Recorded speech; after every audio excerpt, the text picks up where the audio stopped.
नमस्कार दर्शकों, गरुड़ पुराण अनुसूची के भाग 10 में आपका स्वागत है। हमारी गरुड़ पुराण की पिछली प्रस्तुतियों में आपने विविध प्रकार के भयंकर नरकों और उनमें दिए जाने वाले दंडों का वर्णन जाना। हमारे इस जीवन में कहीं न कहीं कोई न कोई पाप हो ही जाता है। तो प्रश्न यह उठता है कि हम कैसे इसका प्रायश्चित कर सकते हैं और कैसे इन अपराधों से छुटकारा पा सकते हैं। इन सभी प्रश्नों के उत्तर आप इस प्रस्तुति में जानेंगे। ज्ञान वृद्धि एवं आध्यात्मिकता से जुड़ने के लिए वीडियो को शेयर करें व चैनल को सब्सक्राइब अवश्य करें। विलंब न करते हुए आरंभ करते हैं।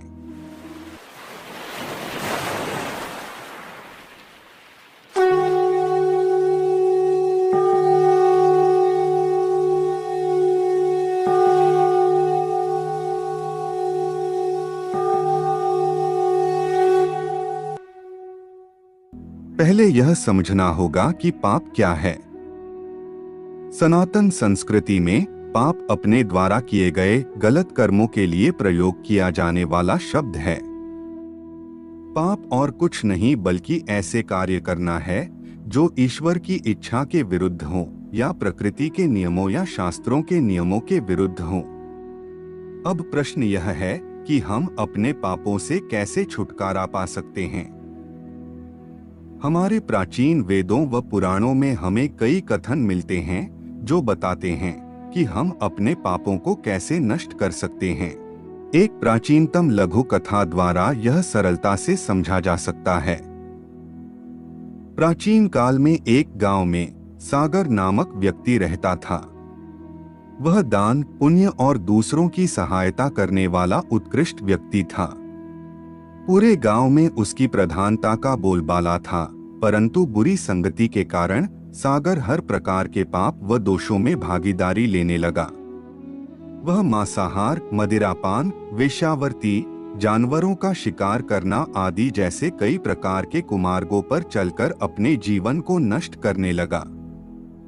तभी उनके गांव में साधुओं का आगमन हुआ और उन्होंने गांव के एक व्यक्ति से पूछा कि हम किसके घर पर जाकर भोजन ग्रहण कर सकते हैं। उस व्यक्ति ने उन्हें सागर के पास भेज दिया। सागर के घर जाने के उपरांत साधुजन देखते हैं कि यहाँ तो दो मृग मृत अवस्था में पड़े हैं और इस व्यक्ति की वेशभूषा भी अत्यंत गंदी है। यह सब देखकर साधुओं ने बड़े क्रोध से कहा कि ओ महापापी मानुष, तू अपने जीवन को क्यों नष्ट कर रहा है? परमात्मा से डर।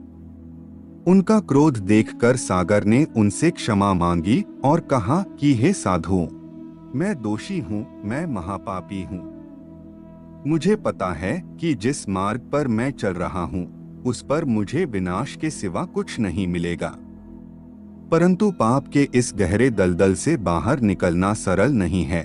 आप कृपया मुझे उचित मार्ग प्रदान करें। यह सुनकर साधुओं का क्रोध शांत हुआ और वह कहने लगे, तो यह जो पाप कर रहा है इसके परिणामों से छुटकारा पाने का एकमात्र मार्ग है। फिर सागर ने कहा, क्या प्रभु, तुम अपने इन सभी कुमार्गों को छोड़कर भगवान की भक्ति करो और नित्य उनके भजन में ही जीवन व्यतीत करो। प्रभु, यह सब मुझसे नहीं होगा, यह सब मेरे लिए कठिन है। फिर साधु ने कहा कि अगर तुमसे भगवान की भक्ति और भजन नहीं होता तो इसका एक और उपाय है। तुम्हारी पत्नी गर्भवती है, इससे तुम्हें जो बेटा होगा तुम उसका नाम नारायण रखना। संपूर्ण जीवन अपने बेटे को नारायण नारायण पुकारने से ही तुम्हारा जीवन सफल हो जाएगा और तुम्हारे सभी पाप नष्ट हो जाएंगे। इस कथा का स्पष्ट निष्कर्ष यह है कि सागर अपने पुत्र को जब भी पुकारेगा तभी वह भगवान का भी स्मरण करेगा, इससे उसका जीवन सफल हो जाएगा। नारायण नाम की महिमा अपरंपार है। अगर कोई व्यक्ति अपने अंतिम समय में इन 4 अक्षरों का उच्चारण करता है तो उसे प्रभु की प्राप्ति होती है और वह अपने हर पाप से मुक्त हो जाता है। जो चोरी करता है, शराब पीता है, मित्र से द्रोह करता है, जो ब्रह्मघाती है, जो गुरु पत्नीगामी है, नीच व्यक्तियों का संग करने वाला है, जो स्त्री की हत्या करने वाला है, राजा की हत्या करने वाला है, पिता की हत्या करने वाला है, गौ माता की हत्या करने वाला है, और भी कई तरह के बड़े से बड़े पापों का नाश करने के लिए एकमात्र भगवान नाम है।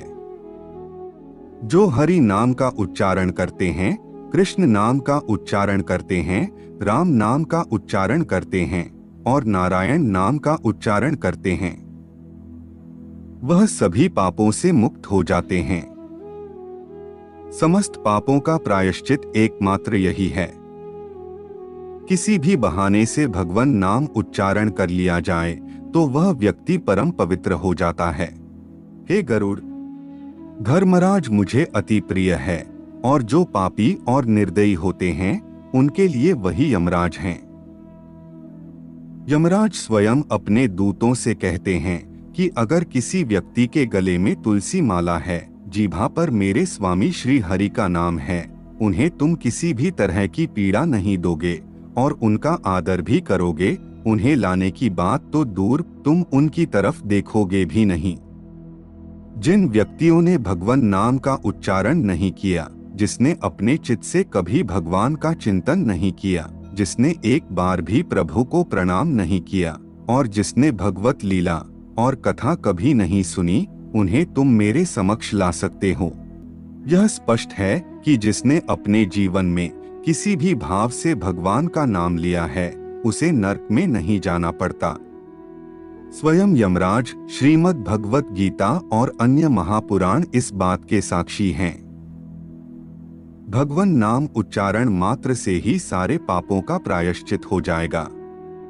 श्री हरि की कृपा से उसे न तो यहाँ मृत्युलोक में पापों का फल भोगना पड़ेगा और न नरक जाना पड़ेगा।